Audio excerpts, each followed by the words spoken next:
حضور اکرم حضور معصوم صلی اللہ علیہ وسلم کا یوم میلاد منانے کے لیے یہ جلوس محمدی صلی اللہ علیہ وسلم سجا جا رہے ہیں۔ مسلمان اپنا سب کچھ بھول گیا، اپنی شان و شوکت کو بھول گیا، اپنی عزت و حشمت کو بھول گیا، اپنے اسلاف کے کارنامے اور ان کی عزت و حشمت کو بھول گیا، مگر نہیں بھولا کہ جشن میلاد النبی صلی اللہ علیہ وسلم نہیں بھولا۔ کیوں؟ اس لیے کہ جس طرح سے حضور اکرم صلی اللہ علیہ وسلم کی نبوت اور رسالت بے مثل و بے مثال ہے، اسی طرح سے آپ کی ہر صفت اور ہر ادا بے مثل و بے مثال ہے۔ دنیا میں بہت سے پیدا ہونے والے پیدا ہوئے، ہر بچہ پیدا ہونے کے بعد رو رو کر اپنی زندگی کا اعلان کرتا ہے، مگر اس آسمان کے نیچے اور اس زمین کے اوپر ایک ایسا پیدا ہونے والا پیدا ہوا جو روتا ہوا پیدا نہیں ہوا، بلکہ سارے جہان کے روتے ہوئے کو ہنساتا ہوا پیدا ہوا۔ وہ پیدا ہونے والے کون ہیں؟ وہ پیدا ہونے والے حضرت آمنہ کے گھر، حضرت آمنہ کی گود میں حضرت عبداللہ کے گھر میں پیدا ہوئے۔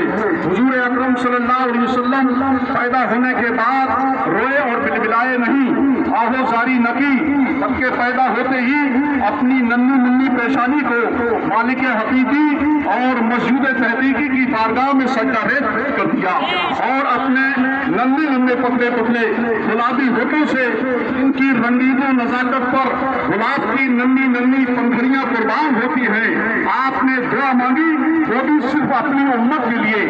آپ کے قلب ناز پر جو سب سے پہلے خیال آیا وہ آپ کی امت، آپ کو اپنی امت کا خیال آیا۔ تو چونکہ رحمت عالم صلی اللہ علیہ وسلم نے اپنی میلاد کے وقت، اپنی ولادت کے وقت، اپنی پیدائش کے وقت ہم گناہگاروں کو یاد فرمایا، اس لیے ہم مسلمان اس جشن میلاد کو ہمیشہ مناتے ہیں۔ عزیزان محترم، مسلمان اس میلاد رحمت کو بھلا فراموش بھی کس طرح سے کر سکتے ہیں؟ قرآن کریم کا فرمان ہے، الجزاء الاحسان الا الاحسان، احسان کا بدلہ تو احسان ہی ہوا کرتا ہے۔ اس لیے رحمت عالم صلی اللہ علیہ وسلم نے جس میلاد کے وقت، جس پیدائش کے وقت، جس ولادت کے وقت ہم گناہگاروں کو یاد فرمایا، حق تو یہ ہے کہ ہم قیامت تک اس احسان کو کبھی فراموش نہیں کر سکتے ہیں۔ اور خدا نخواستہ اگر ہم نے اپنی کم نصیبی اور بد نصیبی کی وجہ سے اس احسان کو فراموش کر دیا تو ہم سے بڑا کوئی احسان فراموش نہیں ہو سکتا ہے۔ ایک کتا بھی روٹی کے ایک ٹکڑے کا احسان مند ہوتا ہے اور اپنے مالک کا شکریہ ادا کرتا رہتا ہے، اپنے محسن کا احسان مانتا رہتا ہے، اور ہم انسان اور پھر صاحب ایمان ہو کر کے بھلا آپ کے احسانوں کو کس طرح فراموش کر دیں کہ آپ پیدا ہوئے تو ہم کو یاد کیا، ساری زندگی ہم کو یاد کرتے رہے، قبر انور میں ہمیں یاد کر رہے ہیں، میدان محشر میں بھی ہماری ہی یاد میں بے چین و بے قرار ہوں گے۔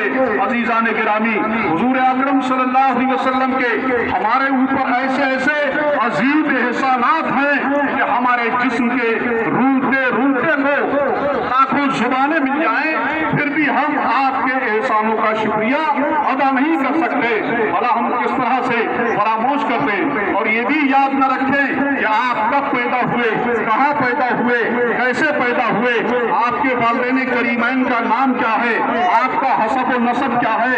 کیا ہمارے ایمان کا یہی تقاضا ہے اپنے یاد کرنے والے کو بالکل فراموش کر دیں، احسان فراموشی کریں؟ نہیں نہیں، مسلمان اگر سچا مسلمان ہے تو آپ کے ان احسانوں کو کبھی بھی فراموش نہیں کر سکتا ہے۔ اسی لیے مسلمان اپنا سب کچھ بھول جاتا ہے اور بھول گیا مگر جشن میلاد النبی صلی اللہ علیہ وسلم کو نہیں بھولا۔ عزیزان گرامی، بہت سے حضرات کا علمی اور کا کم علمی اس 12 ربیع الاول شریف کو 12 وفات کہتے ہیں۔ حضرات، ہم یہ یوم وفات نہیں مناتے ہیں، یوم وصال نہیں مناتے ہیں، بلکہ حضور اکرم صلی اللہ علیہ وسلم کا یوم ولادت مناتے ہیں، آپ کی پیدائش پاک کی خوشی مناتے ہیں، آپ کا وصال اور آپ کی وفات کا دن نہیں مناتے ہیں۔ بہت سے لوگ 12ویں شریف کو بارہ وفات کہا کرتے ہیں. بارہ وفات نہیں بلکہ یوم ولادت میلاد النبی منایا کرتے ہیں. تو بعض نادان حضرات اس موقع پر یہ بھی اعتراض کرتے ہیں کہ حضور صلی اللہ علیہ وسلم کا وصال مبارک آپ کی ولادت پاک ایک ہی مہینے اور ایک ہی دن میں ہوئی ہے. لہذا یہ حضرات بجائے وصال کا غم کرنے کے یوم میلاد کی خوشی مناتے ہیں. تو حضرات اس موقع پر میں اتنا ہی عرض کر دینا چاہوں گا کہ غم اور افسوس منانا یہ امت مسلمہ کا شیوا نہیں ہے. اللہ تبارک و تعالیٰ نے اپنی نعمتوں کا جو ہے شکریہ ادا کرتے ہوئے خوشی کرنے کا اظہار فرمایا ہے. اور حضور صلی اللہ تعالیٰ علیہ وسلم اللہ تبارک و تعالیٰ کی سب سے بڑی نعمت ہے. غم اور افسوس کرنا یہ امت مسلمہ کا شیوا نہیں ہے. اور حضرات غم اور افسوس اس وقت کیا جاتا ہے جبکہ کوئی نعمت ختم ہو جائے, کوئی نعمت چلی جائے, اس سے حاصل ہونے والے فوائد بھی ختم ہو جائیں, اس کے اثرات اور نتائج کا سلسلہ بھی بند ہو جائے. حضرات اس وقت غم اور افسوس کیا جاتا ہے. لیکن ہم اہل سنت والجماعت کا عقیدہ ہے کہ حضور اکرم صلی اللہ تعالی علیہ وسلم کا وصال مبارک بھی ہمارے اور آپ کے لیے اسی طرح سے رحمت ہے جس طرح سے آج کی زندگی مبارک تھی. حقیقت تو یہ ہے کہ آقا علیہ الصلوۃ والسلام موجود ہیں, امت کے احوال سے باخبر ہیں, قدم قدم پر امت کی دستگیری فرماتے ہیں. آپ اپنی قبر انور کے اندر اپنے جسم پاک کے ساتھ موجود ہیں.